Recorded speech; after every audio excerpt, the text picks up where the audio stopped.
બીજો વિચાર ન આવે એનાથી આ થઈ શકે. એટલા માટે શ્રદ્ધા કેળવો, માન્યતા નહીં. એનું એક દ્રષ્ટાંત આપી મારું વક્તવ્ય સમાપ્ત કરું. શ્રદ્ધા, બીજો વિચાર ન આવવો જોઈએ. પ્રિસ્ક્રિપ્શન ઉપર વિશ્વાસ છે કે પેરાસિટામોલ લખી દે, તાવ ઉતરી દે, આના ઉપર વિશ્વાસ નથી. નમે ભક્ત પ્રણશ્યતિ, આના ઉપર વિશ્વાસ નથી. અમને તો છે, અમે કોઈથી ભૂખ્યા નથી મર્યા, અમે કોઈથી તરસ્યા નથી મર્યા, અમે કોઈથી હેરાન નથી થયા.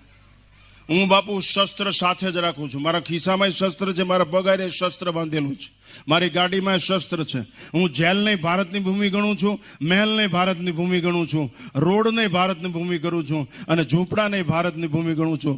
વંદે માતરમ સુજલામ સુફલામ મલય શીતલામ સસ્ય શ્યામલામ માતરમ. કોઈ પરવા નથી, પણ એક છે કે નેગેટિવ સામે લડવાની તૈયારી છે, ખોટી વાત સામે લડવાની તૈયારી. 10 વર્ષ પછી નમાજ ન પડવી હોય અને સંપત્તિના ભિખારી ન થઈ જવું હોય તો યાદ રાખજો, આ ગ્રંથને જખ મારીને આત્મસાત કરવો પડશે. ચિત્તમાં રામને બેસવા દેવો પડશે, ચિત્તમાં રાષ્ટ્રને બેસવા દેવું પડશે, ચિત્તમાં કૃષ્ણને બેસવા દેવો પડશે. નગર નાન્ય પંથા વિદ્યતે એના, બીજો કોઈ રસ્તો નથી.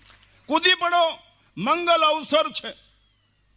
કૃષ્ણ ચરિત્ર સાંભળી, રામચરિત્ર સાંભળી, જેનું જીવન પવિત્ર ન થાય, કથિર હીર ન થાય, તો એનું માનું ધાવણ લાગ્યું કહેવાય. કૂદી પડો, મંગલ અવસર છે. બીજો વિચાર જ નહીં. અમને અત્યારે કોઈ એમ કે બાપુ રાષ્ટ્ર માટે એક શ્વાસ વધારે ન લઈને ફના થઈ જાય. બાપુ ન્યા અમે ધાવીને મોટા થયા છે. વેદો ઉપનિષદોના સંસ્કાર જેનેટિક સેલ છે, ગુરુજીની માથે ચૂંદડી ઉઠી છે. અમે અંદરથી નીતરતી વીરતા છે, અંદરથી નીતરતી રાષ્ટ્ર ભાવના છે, અંદરથી જ્વાલા છે, અંદરથી જ્વાલા કે કૂદી પડી અમે ગમે ત્યારે દેશ માટે, વૈશ્વિક શાંતિ માટે. વસુદેવ કુટુંબકમ તો જ બોલી શકાશે, તો જ સર્વેત્ર સુખીને બોલી શકાશે. અમે પોઝિટિવ વિચારવાળા છીએ, બધાનું ભલું ઈચ્છીથી થાય એટલાનું કરી છીએ. અમે કુંડામાં પાણી રેડી છીએ, અમે ચબૂતરો બાંધી છીએ. આ વિચારો અમારા છે, કારણ કે અમે એક જ વિચાર ઉપર આચાર સંહિતા નિર્માણ કરી છે અને રાષ્ટ્ર માટે ફના છે. બીજો વિચાર ન આવે ત્યારે શ્રદ્ધા. હું હિન્દુ છું, હું દેશ પ્રેમી છું, હું ધર્મ પ્રેમી છું, હું સંસ્કૃતિ પ્રેમી છું, હું પ્રાણી માત્રનું હિત ઈચ્છું છું, થાય એટલાનું કરું છું. અને આવી પડે આ સદગુણ અને સદાચારના રક્ષણ માટે તો બલિદાનની ભાવનાથી કૂદી પડી છું. શસ્ત્રો એટલા માટે રાખો, ખિસ્સામાં બીડીની થોકડીને પાન કે દારૂની પોટલી નોરેલ કાંઈ નહીં, પણ એકાદું છરી બરી રાખવી. માતાઓને ખાસ વિનંતી છે કે છરી રાખજો. કાતિલ કોઈ આવે તેને પેલા પોરવી દો, મારી નાખો ઠાર, અને પછી જે થવું એ થાય. પછીનો વિચાર ન કરો. હમણાં ન કીધું પુરુષાર્થ પછી? એકવાર પુરુષાર્થ કરી લ્યો, ભગવાન રહે જ હાજર. સત્ય પુરુષાર્થ પાસે ઈશ્વર રહે જ છે. છેલ્લે એક દ્રષ્ટાંત આપી મારું વક્તવ્ય સમાપ્ત કરું. બીજો વિચાર નહીં. એ આ સત્ય ઘટના છે. તુલસીદાસજી પાસે એક વાણીઓ રોજ દ્રષ્ટાંત બધા ઉપર હોય. દ્રષ્ટાંત એક દેશી હોય, સિદ્ધાંત સર્વદેશી હોય. ધ્યાન રાખજો, કોઈની ઉપેક્ષા નથી. એક વાણીઓ 29 દિવસ સુધી તુલસીદાસજી પાસે બેઠો. તુલસીદાસજીએ 29મા દિવસે કીધું, પાનાચંદ તારા કાંઈ કામ છે? તું કેમ આ મૂંગો બેહી રહે? તો કે કામ છે એટલે તો આવું. તો કે બોલ ને, કે તમે ભગવાન રઘુનાથ હારે વાત કરો છો, મારે કઈ નહીં હારે વાત કરી, એમાં શું કે ભલામણા? એટલેથી મૂંગું બેહી રહેવાય. તરત ચંદ્રાસ મ્યાનમાંથી કાઢી તલવાર વાણિયાને પકડાવી. વાણિયાને તલવાર ભેગા થયા. તુલસીદાસજીએ પાનાચંદને વાણિયાને તલવાર આપીને કીધું, હવારમાં પાદરમાં મૂઠ ખાડો કાઢીને દ્રવ્ય દેજે અને પીંછી ઉપર જય શ્રી રામ કહીને પડજે એટલે ભગવાન હાજર. એ પાનાચંદ તલવાર લઈને ઘરે ગયો. કોની ભક્તિ કરે ને, ભરવાડ ફેરવે ને માળા, વાણિયો તલવાર બાંધે, બધા માર ખાવાના ચાળા. એ વાણિયાએ હવારમાં પાદરમાં ખાડો કાઢીને તલવાર પૂછ દ્રવ્ય દીધી મૂઠ, અને પીંછી ઉપર ધાર ઉપર પડવાનું કીધું ને ગોળ ગોળ ફરવા માંડ્યો.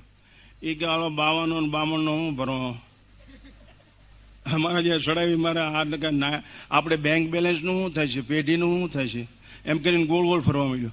એ નીચ વિચાર આવ્યો છેલ્લે નિકૃષ્ટ કે આ બધા આપણે ચડાવી જ મારે અને આપણું બધું ઠોકી જાય તો બામણનો પરવો ન કરાય કે આ બધું ઠોકી જાય છે કે એટલે એમાં એ ગામના દરબાર વાહુ ગીલા ઘોડા ઉપર આવે.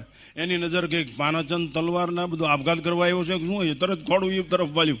એ કે મારા ગામનો નગર શેઠ છો, તને કોઈ આંગળી ચીંધી હોય તો આંગળી કાપી નાખું, તને કોઈ ગાળ દીધી હોય તો જીભ કાપી નાખું, તું આપઘાત કરવા આવ્યો પાનાચંદ મારા ગામમાં? બને જ નહીં. એ કે એવું નથી બાપુ, તુલસીદાસ બાપુ પાસે ગયો હતો અને તલવાર આપીને આમ કરવાનું કીધું છે, જય શ્રી રામ કહીને પડે ને એને ભગવાન મળે. સાચી વાત ને કે તુલસીદાસ બાપુનો હમ બસ લે આને પરબારું હું વાંધો, તુલસીદાસજીના સોગન સંત બચન પરમ હિતકારી, તો આ બાપુના સોગન પરબારા. દરબાર નીચે ઉતર્યા. ક્ષત્રિયનો દીકરો બાપુ જુએ નો સેકન્ડ થોટ.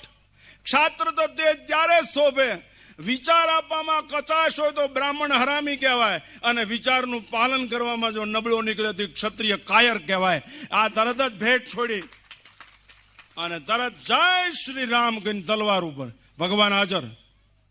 વાણીઓ આમાં હાથ હલાવે. બાપુ તમે કોની યારે બોલો, તમારા વોટ હલાવે? હે બાપુ તમે કોની યારે બોલો? એ થોડીક વાર 5-10 મિનિટ થઈ, ભગવાન અંતર ધ્યાન થયા તો પાનાચંદ કે બાપુ તમે કોની યારે બોલતા? એ કે જેને જોયો એ બોલતો નથી, જે બોલે એ જોયો નથી. કે હું તને શું કહું, આ વાણીનો વિષય નથી, ઇન્દ્રિયથી કાંઈ માપી શકાય એવું નથી. વિચાર કરો, બીજો વિચાર જ નહીં, કૂદી પડ્યો એને ભગવાન મળ્યો. એમ આ કૂદી પડવાનો અવસર છે અત્યારે. આ રાષ્ટ્રમાં કૂદી પડવાનો અવસર છે. આ ગ્રંથો એટલા માટે વંચાય. મહાદેવ પ્રસાદ મહેતાની કથામાં હું આવું છું એનું કારણ એ વિદ્વાન છે ને એટલા માટે નહીં, એક જ લાલસા છે, એક જ તમન્ના છે, એની લોહીમાં નશે નશ રાષ્ટ્ર પ્રેમ ભરેલો છે, એટલે જ હું અહીંયા આવું છું.